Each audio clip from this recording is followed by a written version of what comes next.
Thank you. Yeah, I'm going to talk today about sums of oddly many fractions. This is joint work with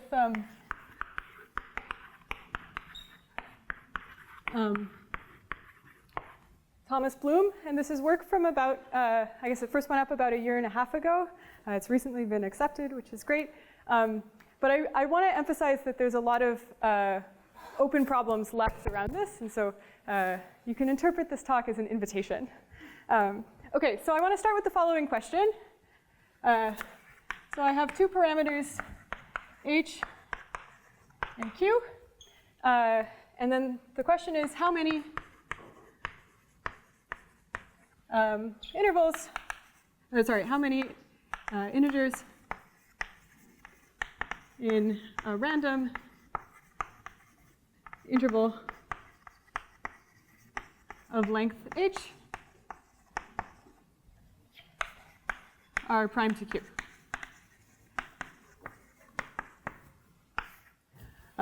So the average is certainly going to be h, the length of the interval, times the probability that an integer is prime to q. So we're going to get h times phi of q over q. But then once we know the average, we can immediately start asking about the moments. So we have the kth moment, mk of qh, where I want to define this as 1 over q times the sum of n between 1 and q, at which point it repeats of, so I take an interval with h starting at n, so n, m between n and n plus h of the indicator function of m being prime to q, minus the average to the kth power. So this is the kth moment that we want to consider. So the first real work on this moment was in the 1980s when Montgomery and Vinogradov showed the following. Sorry, Montgomery and Vaughan.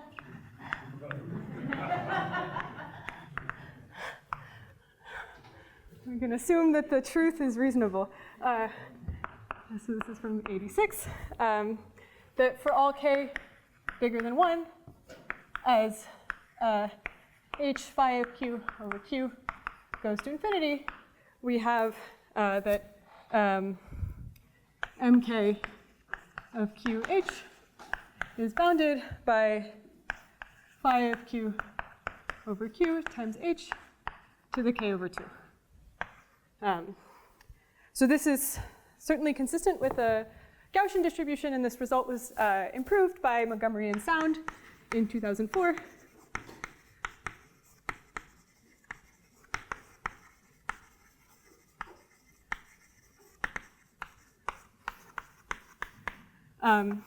And they showed that in the same setting, so for all k greater than 1, mk of qh is these Gaussian moment constants mu k times phi of q over q times h to the k over 2 plus O epsilon of phi of q over q h to the k over 2 minus 1 over 7k plus epsilon. And here these constants mu k, so for k even, this is going to be 2k factorial over 2 to the k times k factorial. K is even. 2k is even. Yes. Okay, I guess I've written this in a bit of a weird way. Let me do this. K is even, and 0 if k is odd. Right. So at this point, the remaining question is really what's going on with these error terms. So when k is even, what's the true rate of convergence that we're seeing here? And when k is odd, how large do we expect these odd moments to really get? Montgomery and Vaughan made the following conjecture in the odd case, which again, for most of this talk, I'll be talking about k odd. It's in the title, but you should think of the odd case as very similar to the error term in the even case. So this is sort of the same question. So the question is, what about k odd?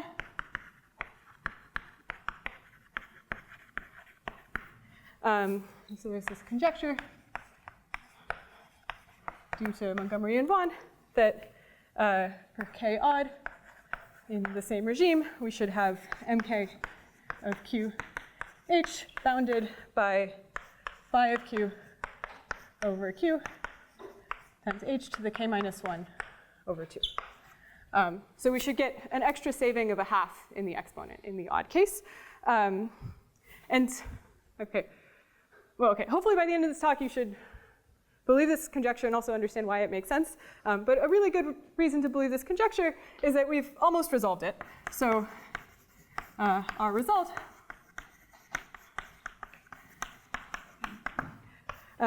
is that for k odd, we have an upper bound that's correct up to a power of log. So mk of qh is less than log h to the O of 1 times this phi of q over q h to the k minus 1 over 2. Okay.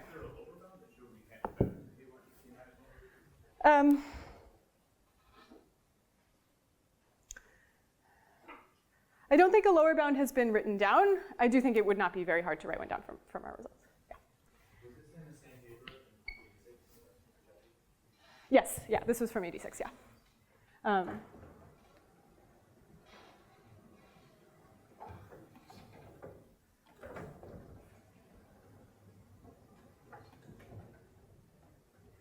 Okay.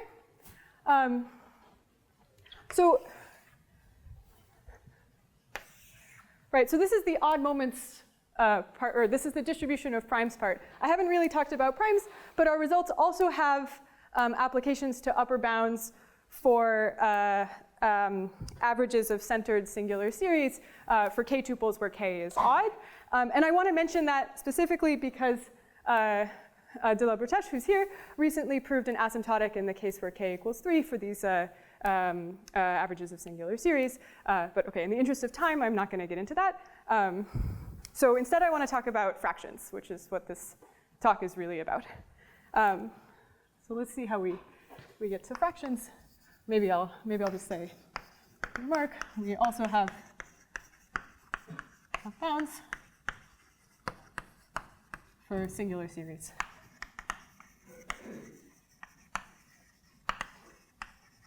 Averages.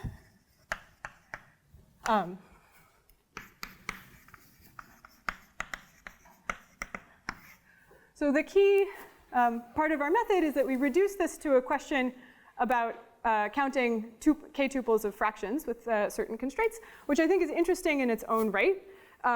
So to see that, let me go back to mk of qh and take, I guess, basically a Fourier expansion. So we have the following identity. Mk of qh is equal to phi of q to the k over q to the k times sum of q1 up through qk dividing q. So this is a k tuple of what we want to think of as denominators. And then we have a weight of mu of qi over phi of qi. And then inside, we have a sum of what we would like to think of as numerators of, so this is a1 through ak, where each ai is between 1 and qi, and the numerators are relatively prime to their denominators. And then finally, they have the key constraint, which is that the sum of these tuples of fractions should be an integer. So the sum of ai over qi is in z. So for each one of these, we have inside e of a product of e of ai over qi. And then there's a question of how we should think of this e of ai over qi, and it's effectively an indicator function. It's not quite, but OK, for the purposes of this talk, we can say that e of alpha is defined as the sum from m equals 1 to h of e to the 2 pi I m alpha. And this is about equal to h if if alpha is close to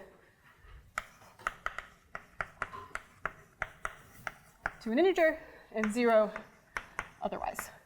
So that means that in this large sum, without worrying about the weighting too much, here we're really counting our tuples of fractions so that the sum is an integer and each fraction is quite close to being an integer itself.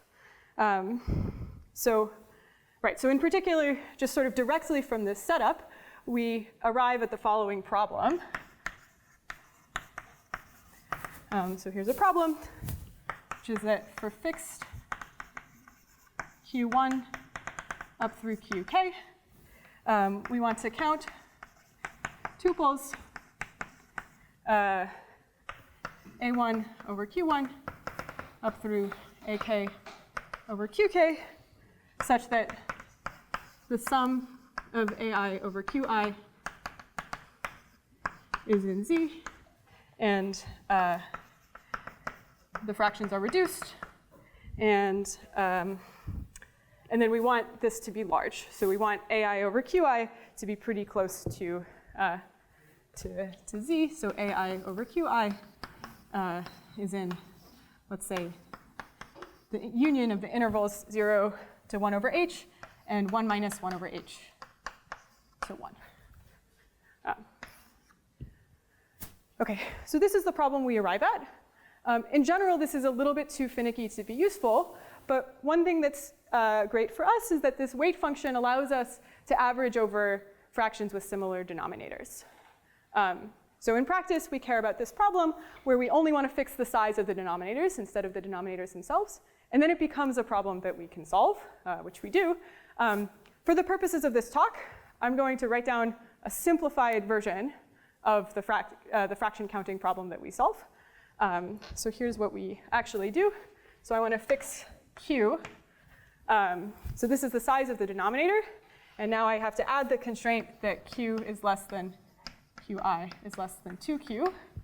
I still want to count these tuples. I'm going to go ahead and say that instead of saying that their sum should be an integer, I'll just say that their sum should be 0. There's not too many possibilities for this. So I'll say their sum should be 0. And instead of this constraint, I'll just say that the size of the numerator is bounded, which is basically the same. So I'll go ahead and say that I want the size of AI is less than n. So now I have a new fractions problem with two parameters, q and n. I want to count k tuples of fractions where the denominators are of size q. The numerators are less than n in absolute value. And one thing to note is that for our problem, it's actually absolutely crucial that n can vary with q. So n can be as small as 1 and as large as q and anything in between. And we really want an estimate that's flexible enough for all of those settings. OK. So here's the problem we want to consider. Here's how it works in a couple of cases. So first of all, for k equals 2, this is where, so this constraint is really key in general. And for k equals 2, we start to see that because if k equals 2, we just have to have this a fraction and its opposite. So there's only one fraction. And then at that point, we have lots and lots of possibilities. So we simply have a1 is negative a2, and q1 is equal to q2. And then this means that there's about nq solutions. The next case I want to mention is what happens when k equals 4. So for k equals 4, well, one thing you can do with k equals 4 is you can do k equals 2 twice. And if you just split them into two sets of 2, and each of the two sets of 2 cancel, so that ends up counting those types of tuples ends up being the primary contribution. So we pair them off. So we pair off indices. And this ends up being the primary contribution. So we get about n squared, q squared solutions. And in fact, for k even, we get the same, the natural generalization. We get n to the k over 2, q to the k over 2. OK, and so our result is that in the odd case, you get So we get an upper bound that we believe to be tight up to the power of log q in this case. So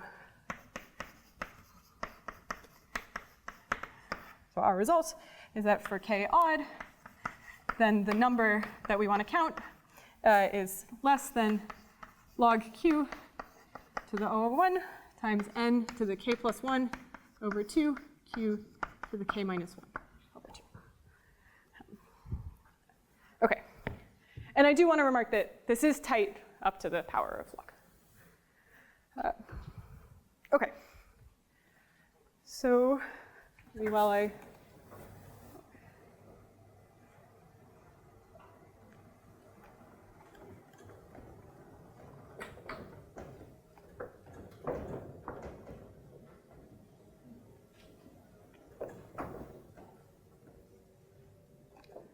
So one thing that we discovered, actually after proving this result, is that it relates to other results that were previously known. The most natural result that it relates to is the work of Montgomery and Vaughan and Montgomery Sound that I talked about at the top, where it's not phrased in this way, but they effectively do prove this for k even. So this one I'll write down, but in the interest of time, I won't write down the rest of this bibliography.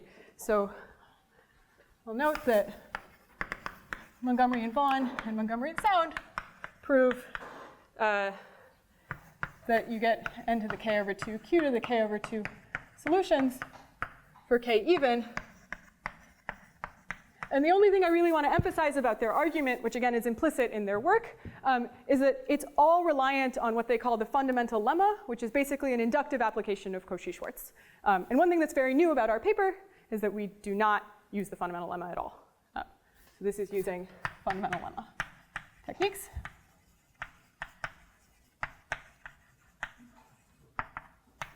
The other thing is that if you look at this problem, if you set n equal to 1, or if you set n equal to q, then suddenly you're simply counting points on a variety.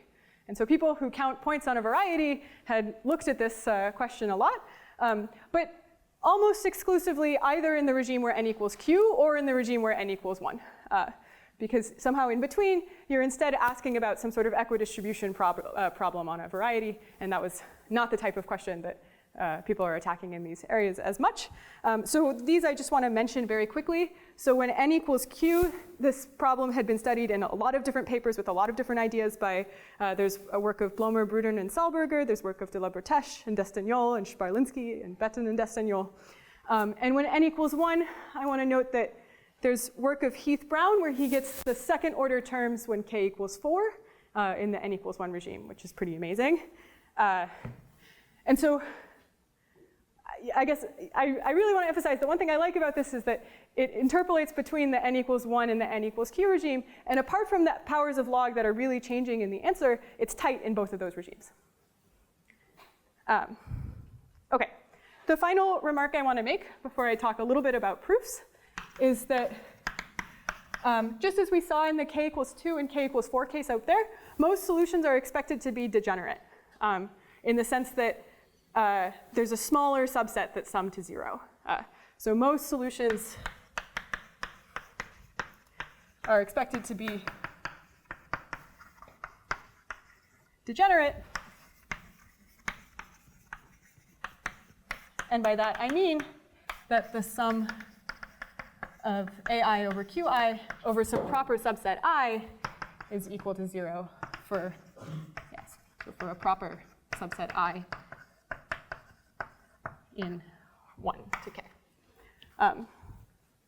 And once you know this, then the natural question is counting non-degenerate solutions. And so the number of non-degenerate is heuristically about n to the k minus 1 times q. And proving this for any k bigger than 4, which is when it starts being relevant, is open at the moment. But this Heath Brown result I mentioned when n equals 1 is something of this strength, up to the power of log. Okay. So I've left with myself with a little bit of time to talk about the proof. So I want to talk about the proof in a very specific case. But before I do that, I just need to very quickly define some notation. So this is this notation of relative GCDs, which I've come to believe is a very simple idea that's much less well known than it should be. So the idea here for relative GCDs is that you just want to record the joint prime factors of a list of k variables. So if I have Q1 and Q2, then the GCD of Q1 and Q2 is the shared prime factors. And you can think of this GCD as just like a Venn diagram where we have the prime factors of Q1 and prime factors of Q2, and there's a shared region in the middle with the shared prime factors. But if you start with k objects, then you get a Venn diagram with a lot more regions. And so you need many more variables to parameterize this Venn diagram. So it's exponential. So for Q1 through Qk, relative GCDs in our notation, which is not universal. So this are a set Gi, where I ranges over subsets of 1 to k, such that, so we want them to have two properties. The first is that Qi is the product of I containing the index little I of Gi. And the second is that they should be reasonably relatively prime. So Gi and Gij are relatively prime unless I is contained in J or J is contained in I. So there's a construction showing that these exist in all cases. But instead of going through that construction, I will draw an example that I think illustrates approximately how the construction works. So let's do the example where Q1 is equal to 20, Q2 is equal to 30, and Q3 is equal to 84. So in this case, we have this Venn diagram where if this is Q1, this is Q2, and this is Q3, we should have 1, 5, 1, 2, 2, 3, 7. And you can check this. OK. So that's relative GCDs. And I have 7 minutes remaining. So I'm going to do this proof of this bound in a weaker version in a special case. So let's look at the proof outline, where k equals 5. So this is a special case where k equals 5, and also we have some other things. So I want to say k equals 5. I'm just going to aim for the weaker goal of proving. So the upper bound there is a power of log times n cubed q squared. And I'll do n cubed q to the 2 plus epsilon. So this is less than n cubed q to the 2 plus epsilon.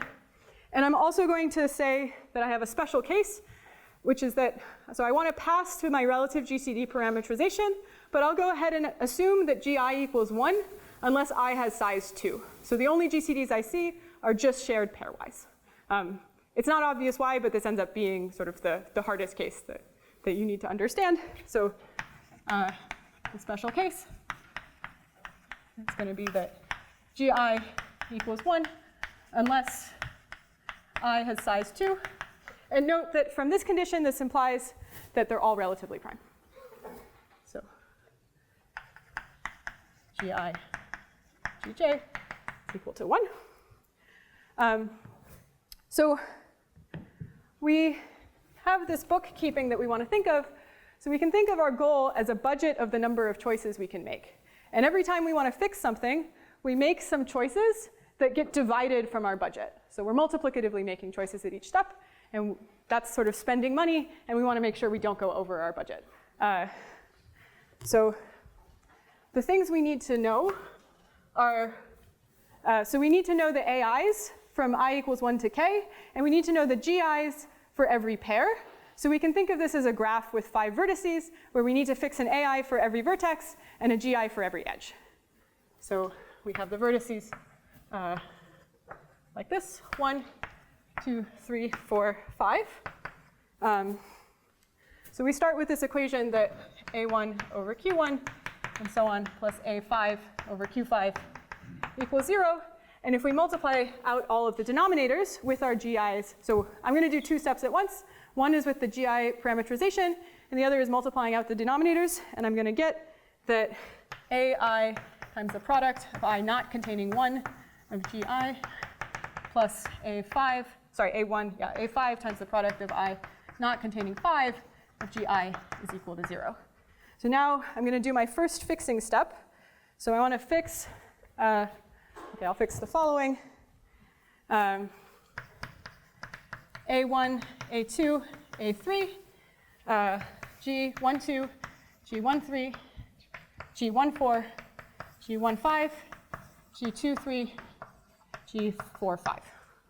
So that's a lot, but you want to think of it in this graph as the vertices on top, so A1, A2, and A3 are fixed. The edges on top and bottom, so 1, 2, 1, 3, and 2, 3, and the edge on the bottom, and then also the edges coming out of 1. So that's what we fixed so far. And now I want to reduce mod G12 and see what happens. So if I reduce mod G12, I get the following. I get G34, G35, G45 times A1, G23, G24, G25 plus A2, G13, G14, G15 is congruent to 0 mod G12. So the special thing about this equation is, first of all, these all have to cancel because they're relatively prime to G12. And second of all, I'm just going to circle everything we know. So I know A1 and A2. I know all of these, and I know this. And I forgot a key condition on the setup that I want to do to simplify things further, which is that if I has size 2, I just want to assume they're all the same size. So in this case, if I is 2, assume the size of GI is all the same, which is q to the 1/4. That just makes the bookkeeping easier.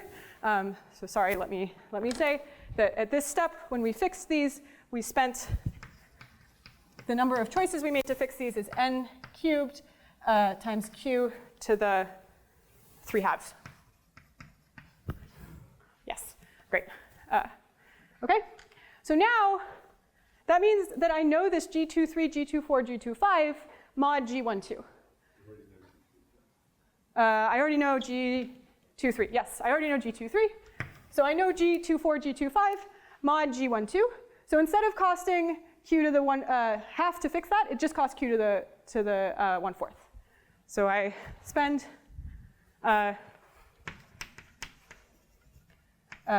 q to the 1/4 to fix G24, G25. And then I want to apply the divisor bound, so I spend q to the epsilon to fix them individually. So q to the epsilon for G24, G25. So at this point in our bookkeeping, we've now done the edges out of 2. So now I want to do the same thing for 3. So instead of quotienting mod G12, I want to quotient mod G13, G23. So if I reduce mod G13, G23, I get the following. So I get G34, G35 times A1, G23, G24, G25 plus A2, G13, G14, G15 plus A3, G12, G14, G15, G24, G25 is 0 mod G13, G23. And at this point, what I know is almost everything. So I know everything in here. I know these, and I know this. Which means that if I want to determine G34, G35, I actually know it modulo something that's about the same size. So I spend O of 1 times q to the epsilon to fix G34 and G35. Okay, so in the interest of time, I'll stop there. But at this point, we've filled out all of the edges of the graph, and all that we're missing are the two vertices on the bottom, the A4 and A5. And we kind of actually only have to do one more of these tricks to get A4, and then we get A5 for free at the end. But the total amount that we've spent so far is n cubed q to the 3/2 times q to the 1/4 plus epsilon times q to the epsilon. So this is spending n cubed q to the 7/4 plus epsilon. And then you can see that we'll end up spending another q to the 1/4 to learn A4 and then get R bound. So gives a sort of strong flavor of the proof in this sort of very simplified case. And there I'd like to end. Thank you.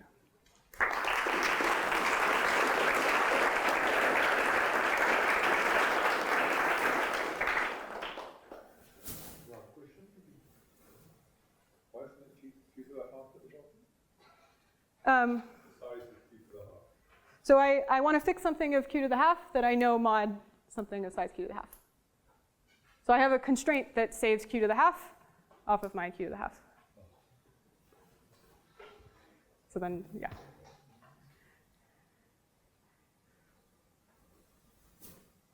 So, what uniformity do you prove? In K? So I think the constant depends on K in ways that we haven't thought about. The power of log, it should be about exponential in K, because the real thing that's contributing to the power of log is the number of times we have to apply an average divisor bound to do this kind of thing. And that's really determined by the number of parameters we have over here, which is something that's exponential in K. Yeah, so I just have a stupid question for you. I think I misunderstand something about this. So is Q allowed to be anything? Yes. So Q could be prime. We're assuming that h times phi of q over q is going to infinity, but Q could be prime. Yeah. For example. So suppose that h is like square root q. That's right. And q is prime, so then h times q over q certainly goes to infinity. So then it looks to me as though m sub k should be prime. But that would seem to disagree with what you said. So is that not the case? It's a centered moment. Right. So is that not? So if q is prime, you're just counting if q itself is in the interval. Right. Right. So if n is between q minus h and q, that would be the case. If not, it's not the case. But in any event, that only seems to change the size by big O1.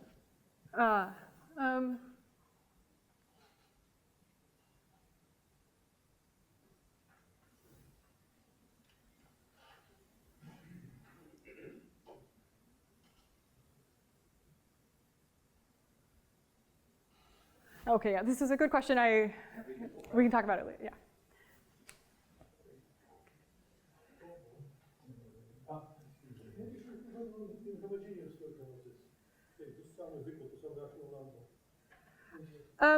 Right, so I think we even thought about this a little bit. If the sum is equal to a rational number, I mean, it depends on the size of the rational number, but if the rational, so if the rational number is small, I mean, I think it should only change things by the size of the denominator of the rational number at the most. And okay, yeah, beyond that, I don't think we've done anything.